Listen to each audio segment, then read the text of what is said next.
In the summer of 1983, Tammy Lynn Leppert was right on the edge of becoming Hollywood's next breakout star. She had already been on magazine covers, won hundreds of beauty pageants, and even snagged roles in major films like Scarface. She was young, talented, and right where everyone expected a future celebrity to be. And then, almost overnight, everything changed. Her friends noticed it first. Tammy wasn't herself anymore. The confident, outgoing girl they knew had become quiet, jumpy, and constantly nervous. She started talking about people following her. She was convinced someone wanted her dead. At one point, she told her mother she had witnessed something she shouldn't have seen, but refused to say what it was. Whatever it was, she was terrified. Just a few days later, she disappeared. No confirmed sightings. No remains. Nothing but rumors involving drugs, dangerous men, and a secret that may have been big enough to cost her life. Her story didn't just end, was erased. Tammy had always seemed destined for the spotlight. Born in 1965 in Rockledge, Florida, she grew up in a world built around beauty competitions. Her mother, a modeling agent, had her in pageants from the time she could walk. By her teenage years, she had won over 300 crowns. Her face was everywhere, in billboards, in magazines, in commercials. She had the kind of natural charm that didn't have to be taught. People said she just had it, and Hollywood noticed. By the early 80s, she was landing small film roles. She appeared in Spring Break, where even a short bikini contest scene grabbed attention. She stood out again in Scarface, even as an extra. Directors and casting agents thought it was only a matter of time before she got her big break. Friends on set remembered her as funny, warm, instantly likable, someone who lit up every room. But as her career climbed, her behavior shifted in ways no one could explain. She stopped going to parties and events she normally loved. Conversations became tense. She'd look around like someone was watching her. She kept her plans secret. At first, people thought she was just being cautious. But soon, it felt like she was hiding from something real. Then she told her mother that cryptic line, she'd seen something she wasn't supposed to see. No details, no hints, just fear. After that, she became convinced someone might poison her. She refused food and drinks at gatherings. She was frightened of everyone and everything. What no one knew then was that all of these drastic changes seemed to connect back to one night. One event, she never talked about something. That may have been the key to her disappearance, and that night came just before a breakdown that shocked everyone. It was supposed to be a simple celebration. Filming for Spring Break had wrapped, and Tammy went to a post-production party with friends. Normally, she would have been the life of the gathering. But on this night, something happened. Something that, according to the people who knew her, changed her completely. Music, laughter, a crowd of familiar faces. Everything about the party should have been normal. It should have been fun, just another night for a rising actress celebrating a job well done. But something happened there that no one has ever fully explained. All anyone knows for sure is that when Tammy came home that night, she wasn't the same person anymore. The bright, energetic young woman who could command a room with a single smile was gone. In her place was someone quiet, distant, and constantly on edge. She seemed lost in her own thoughts, replaying something in her mind that she couldn't escape. At gatherings, she grew tense the moment a stranger walked by. She scanned rooms as though she were checking for exits. Even people who barely knew her noticed that something was deeply wrong. Her closest friends saw it even more clearly. Tammy stopped going out alone unless she absolutely had to. She brushed off questions about her work and refused to share details about her plans. She seemed afraid to say too much, and whenever someone pressed her, she would shut down instantly, her face tightening like she was afraid her words could trigger something dangerous. She hinted at knowing people involved in things she wanted no part of dangerous things, but she never allowed herself to say more. Maybe these changes could have been blamed on stress, Hollywood pressure, burnout. But that explanation didn't last long. On June 1st, 1983, Tammy was staying with a friend when she suddenly spiraled into a violent outburst without warning. She smashed windows with her bare hands, threw whatever she could reach, and fought off anyone who tried to calm her down. Neighbors heard the chaos and called the police. When officers arrived, she was distraught and barely making sense. For her own safety, she was placed under a 72-hour psychiatric hold. Doctors tested her for drugs, alcohol, anything that might explain her behavior. They found nothing. No substances. No mental illness they could diagnose. Whatever caused that breakdown wasn't chemical, and, according to her mother, it wasn't random. She believed Tammy was terrified of someone or something, and that fear had pushed her to the edge. After she was released, the fear only grew. Tammy refused to leave home unless someone went with her. She wouldn't touch food or drinks unless she'd prepared them herself. She kept checking behind her when she walked, sometimes stopping in her tracks to make sure no one was following her. Her friends, who had always seen her as confident and fearless, now watched her move through life. Like someone waiting for an attack she believed was inevitable. Yet no matter who asked her mother, her friends, her colleagues, Tommy wouldn't say what had happened that night, or what she thought she'd seen. Whether she was afraid of retaliation, trying to protect someone, or convinced silence was her only safety, no one knows. She took that secret with her, and then, just a month later, she stepped out of her home for what should have been a simple trip to the beach. She told her family she'd be back soon. She never came home. On the morning of July 6, 1983, the Florida heat was already rising when Tammy Lynn Leppert walked out of her Rockledge home. She wore a light blue blouse, a floral skirt, and sandals, simple clothes for someone who usually paid careful attention to every detail of her appearance. Her hair, normally styled with precision, was pulled back quickly, almost carelessly, as if she were distracted or in a hurry. And that small change proved to be just the beginning of the mystery to her mother. Even the way Tammy dressed that morning felt unusual. She told Linda she was heading out with a male friend someone. She only knew casually to look at a car and maybe stop by the beach. She promised she'd be home soon. No suitcase. No overnight bag. Not even an extra change of clothes. Nothing suggested she planned to be gone long. According to the man's statement to police, everything was normal at first. They drove toward Cocoa Beach, making small talk. But somewhere along the way, something shifted. He later claimed they got into an argument over what he never clearly explained. His story stayed vague, almost frustratingly so. All he would say is that the disagreement was enough to cut the trip short. Around midday, he pulled into a parking lot near Cocoa Beach, close to State Road A1A, and told her to get out. He insisted Tammy wasn't panicked or upset, just quiet. He drove away. And that was the moment Tammy Lynn Leppert slipped out of the world. A few people later claimed they saw her. Someone thought they spotted her walking alone along a 1A. Someone else believed they saw her at a convenience store. But none of these sightings were confirmed. Not one person could prove they had seen her after she stepped out of that car, and she never came home. She didn't call. She didn't use her bank account.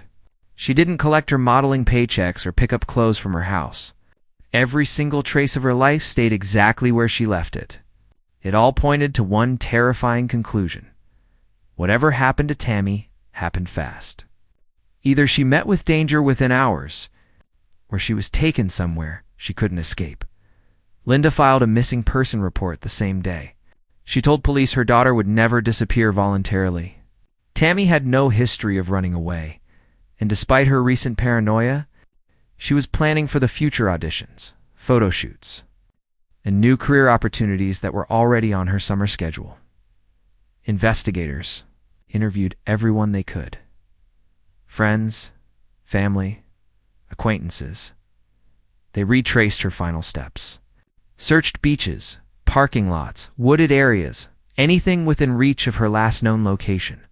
They looked for footprints, clothing, even a scrap of paper, but every lead evaporated. The man who dropped her off was questioned and released. His story stayed consistent, but empty.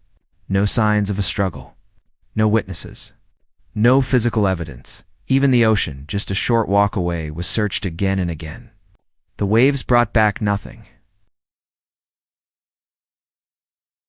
As days blurred into weeks, the official search slowed. But the whispers didn't. Rumors spread across Cocoa Beach and beyond, stories about dangerous men connected to modeling. Talk about drug smuggling routes and speculation that Tammy had stumbled into something she was never meant to see. Without facts, theories grew wild. And in those theories, certain names kept resurfacing. Names linked to violence, influence, and a reputation for making people disappear. That's when Tammy's case stopped being just a missing person story and started becoming something darker. Something with layers investigators couldn't fully unravel as detectives tried to map out her final hours. A small but terrifying list of possible suspects emerged. Each name came with a shadowy past, men with histories that made murder not just possible, but disturbingly likely. The most infamous of them all was Christopher Wilder, a name that would later haunt headlines as the Beauty Queen Killer.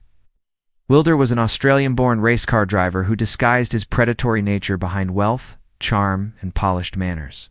He hunted aspiring models, promising glamorous photo shoots before luring them into deadly traps. His killing spree in 1984 stretched across multiple states and left at least 8 women dead, possibly more.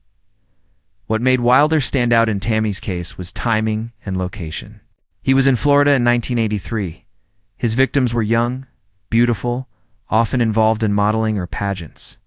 Women exactly like Tammy. Her family believed the connection wasn't just a coincidence, it was a warning sign no one could afford to ignore. Tammy's family was so convinced Christopher Wilder was involved that after he died in a police shootout in April of 1984, they actually filed a civil suit against his estate.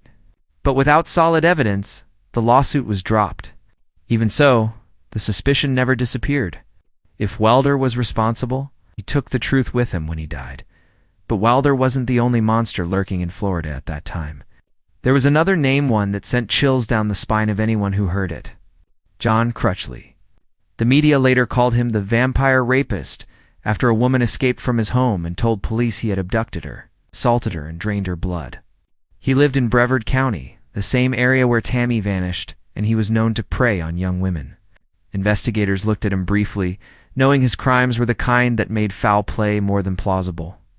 Yet once again, no evidence tied him to Tammy. Beyond the serial predators, there were quieter, more dangerous rumors, whispers most people only shared in private. In the early 1980s, Cocoa Beach wasn't just a sunny tourist town. It was a major point in Florida's exploding drug trade. Smugglers moved narcotics through hidden docks, private runways, and remote stretches of shoreline. It was the kind of underground world where one wrong glance could get someone killed. Locals believed Tammy might have been at a party or gathering where she saw something, a deal, a conversation, or even violence that she was never supposed to witness. Suddenly, her cryptic warning to her mother took on a much darker meaning. But for investigators, every path forward hit a dead end. Witnesses contradicted each other. Suspects had shaky alibis, but nothing provably false. Searches revealed nothing. Every lead slipped through their fingers, leaving the case stuck in a fog of maybes and almosts. Yet the mystery refused to fade. Everyone felt that something bigger was hiding under the surface. With no answers, theories grew. Some people believed Tammy fell victim to a serial killer. Others thought she crossed paths with drug traffickers or someone with organized crime ties. And some believed the truth involved both a predator who operated in the shadows of a dangerous world, someone who had the power to make a young woman disappear without leaving behind a single clue.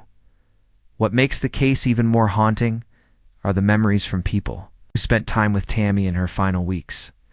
A few said she seemed to be trying to leave subtle hints, small, almost hidden warnings that she might be in danger. She wouldn't explain them, wouldn't say what she'd seen, but it was as if she was trying to share what she could.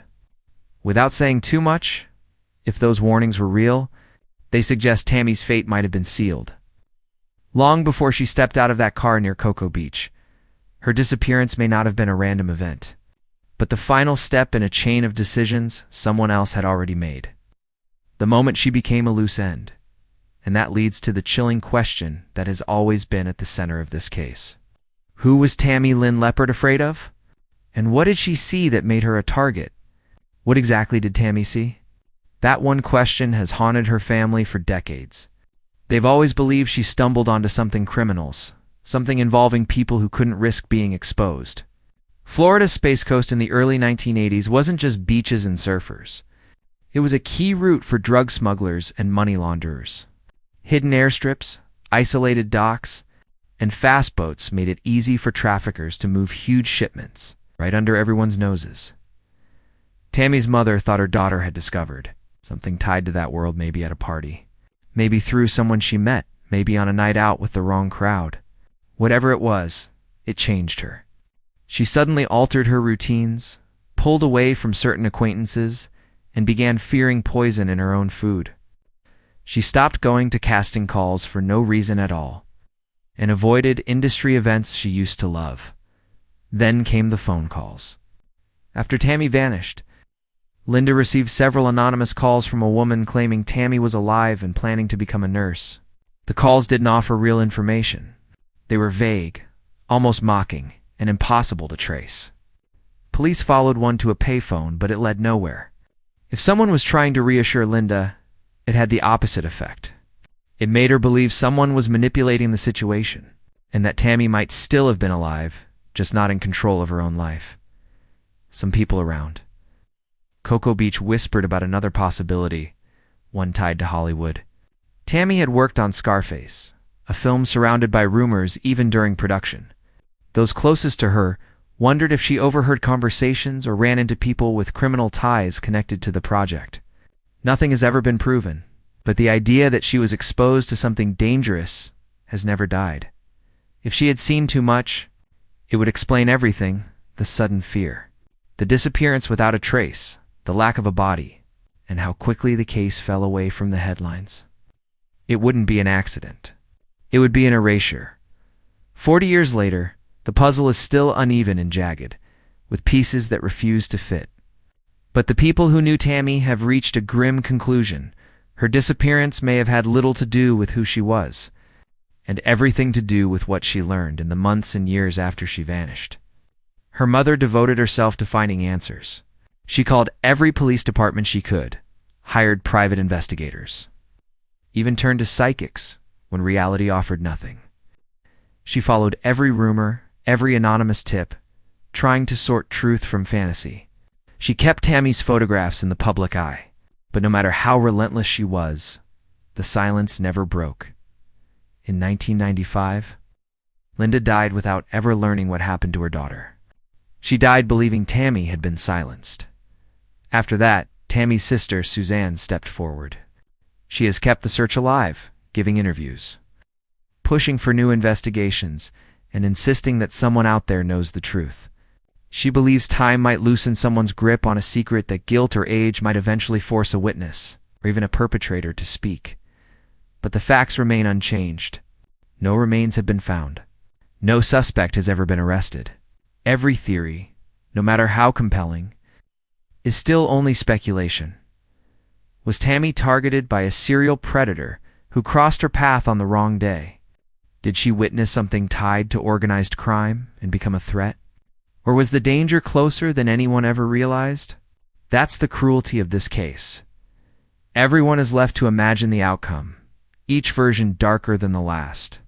And while no one has the definitive answer, all the threads of her story pull in one direction. Tammy Lynn Leppert may not have disappeared because of who she was, but because of what she knew. And if that's the truth behind her disappearance, then it's a truth that was never meant to be found, and one that isn't good.